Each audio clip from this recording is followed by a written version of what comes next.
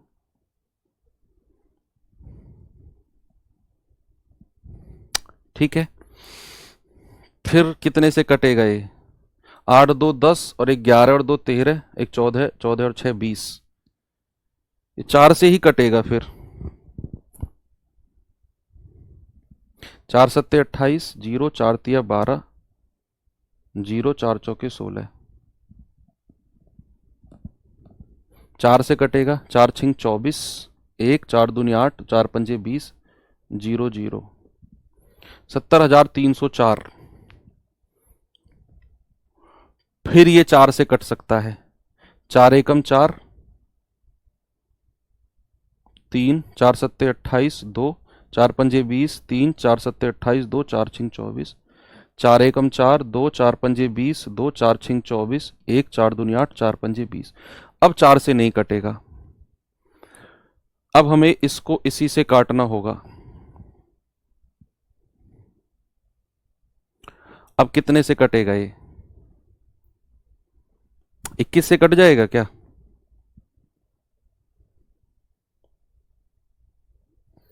देखना जरा, 21 से कटेगा क्या?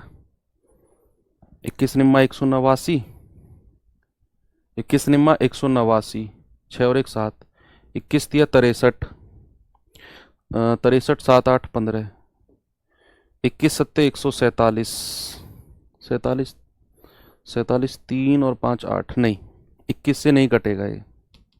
और अगर 21 से नहीं कटेगा तो भैया फिर आपका 1,68,000 हमारा आंसर होगा ही नहीं। इसका कुछ और तरीका देखें, बड़ा कॉम्प्लिकेटेड हो गया है ना, ये बड़ा कॉम्प्लिकेटेड सा तरीका हो गया, क्योंकि यहाँ कैलकुलेशन बहुत उठपटांग सी हो गई है। मैं समझ गया था, जैसे 12.4864 दिया और मिश्रधन इतना है, मैं समझ गया कैलकुलेशन तो बहुत सारी इसमें जाने वाली है।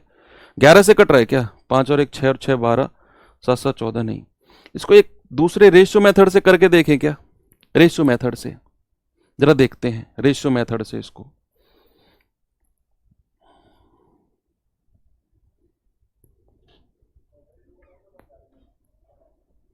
रेशियो मेथड से कि अर्धवार्षिक दर अगर हमारी 4% है तो 3 बार 4% का जो फ्रैक्शन होता है कितना होता है? 1/25।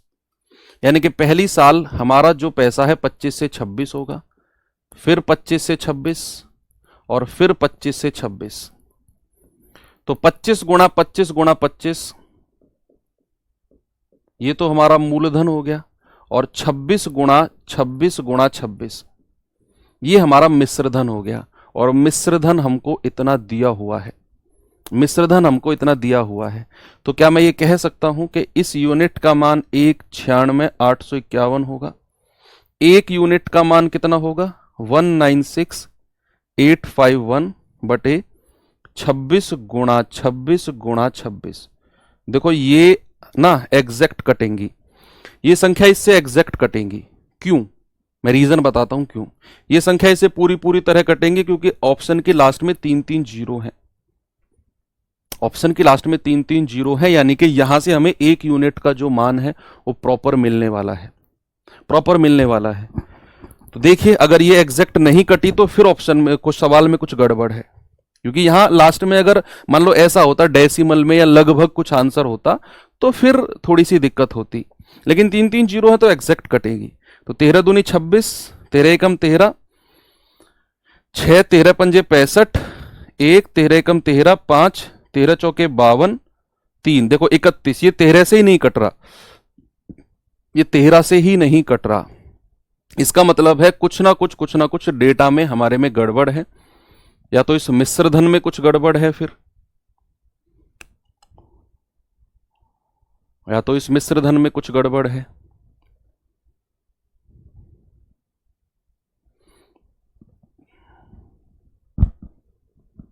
किसी से भी कट ही नहीं रहा है ना, ये 26 से नहीं कट रहा है, तो फिर एक यूनिट का मान एग्जैक्ट आएगा ही नहीं। और अगर एक यूनिट का मान एग्जैक्ट नहीं आया तो फिर लास्ट में 3 जीरो, इतनी एग्जैक्ट आंसर, या तो ये ऑप्शन में कहता, सवाल में कहता कि जो हमारा आंसर है वो लगभग में आएगा, अप्रोक्सीमेट में आएगा, लगभग अप्रोक्सीमेट में, तो फिर मैं थोड़ा सा और अप्रोक्सीमेशन की तरफ जाता फिर, लेकिन ये एग्जैक्ट ही नहीं कट रहा है और ना उसने अप्रोक्सीमेशन वर्ड यूज किया है। तो क्या एक बार ऑप्शन से भी जाकर देखें, एक बार ऑप्शन से भी जाकर देखें, क्या ट्राई करें? क्या टाइम है हमारे पास? यस है। एक बार ऑप्शन से और देख लेते हैं कि ऑप्शन से क्या हो सकता है। इस तरह का क्वेश्चन एग्जाम में बनता नहीं है, ये थोड़ा सा प्रैक्टिस वाले क्वेश्चंस हैं, डोंट वरी, है ना। फिर भी एक बार मैं ऑप्शन से देख लेता हूं, लगभग हमारा आंसर हमको मिल जाएगा, लगभग मिल जाएगा। तो 3 बार का सीआई जो बच्चे होता है वो होता है 12.4864%। यानी कि हमसे जो पूछा है वो मूलधन पूछा है। मैं कोई मूलधन मान लो 1,68,000 मान लूं और उसका इतना परसेंट निकालकर इसी में जोड़ दूं, तो मुझे मेरा आंसर ये मिलना चाहिए, है ना। मुझे मेरा आंसर जो है ये मिलना चाहिए। तो लगभग हम अप्रोक्सीमेट निकालने की कोशिश करेंगे। मैं इसको ना लगभग मान लेता हूं 12.5%, लगभग मैंने मान लिया। तो मैंने माना कि मेरा जो मूलधन है वो 1,68,000 है और इसका अगर मैं 12.5% निकालूंगा तो कितना आएगा बच्चे? पॉइंट हटेगा नीचे 0, 125 जो है 8,000 होता है और 8 से कटेंगे तो 8 दूनी 16, 8 एकम 8, यानी कि 21,000। जो ब्याज मुझे मिला है वो लगभग 21,000 मुझे मिला है। तो जरा अगर मैं 1,68,000 में 21,000 जोड़ता हूं तो क्या मैं इसके आसपास पहुंचता हूं 1,96,851 के? तो 3 0, 8 और 1 9, 6 और 2 8, 1,89,000 नहीं, इसका मतलब 1,68,000 तो होगा ही नहीं, 1,68,000 तो होगा ही नहीं, है ना। तो फिर थोड़ा सा और आगे चलते हैं, इससे बड़ी वैल्यू 1,75,000 मान लेते हैं कि भैया अगर मैंने 1,75,000 माना, बस ये वाली वैल्यू चेंज करनी है, बाकी तो वो तो 1/8 रहेगा ही रहेगा। अगर मैं 1,75,000 मान लूं तो ये 8 से कटेगा, कितना जाएगा? 8 दूनी 16, 1, 8 एकम 8, 7, 8 8 64, 6 8 7 56, 8 पंजे 40। तो 21,875, जरा 1,75 में जोड़ना 1,75,000 में, तो ये जाएगा 875, 5 और 1 6, 7 2 9, 1,96,875। यस, ये मेरा आंसर हो सकता है, ये हो सकता है। जस्ट क्वेश्चन आपकी रिसर्च के लिए है, इसमें ज्यादा परेशान मत होना कि सॉरी इतना टाइम, जस्ट आपके ना रिसर्च के लिए और आपके प्रैक्टिस के लिए है कि बहुत सारा दिमाग आप इसमें लगा सको। तो 1,96,875 1,75,000 को मानकर आ गया है, मैंने लगभग इसका 12.5% लिया है, तो मेरा आंसर इसके लगभग पहुंच गया है। तो मेरा जवाब ऑप्शन नंबर बी हो सकता है। लेकिन मैं फिर कहूंगा कि सवाल में उसने कहीं भी नहीं मेंशन किया है कि आंसर अप्रोक्सीमेट लेना है ना। इस वजह से आप इसको थोड़ा सा कर सकते हो साइड। अब एक सवाल आपको मैं होमवर्क के लिए दे देता हूं, ठीक है भाई? ठीक है, ओके। ये सवाल अब आपको होमवर्क करना है और आंसर बताना है क्या होगा। बाकी कल हम और थोड़ा सा आगे बढ़ेंगे और फिर चीजें लेते हैं। चलो, बाकी मिलते हैं बच्चे कल के सेशन में। पढ़ते रहो, बस जो चीज मैं करा रहा हूं उसकी प्रैक्टिस करते रहो, मोर एंड मोर प्रैक्टिस। तो थैंक यू, बाय बाय, जय हिंद।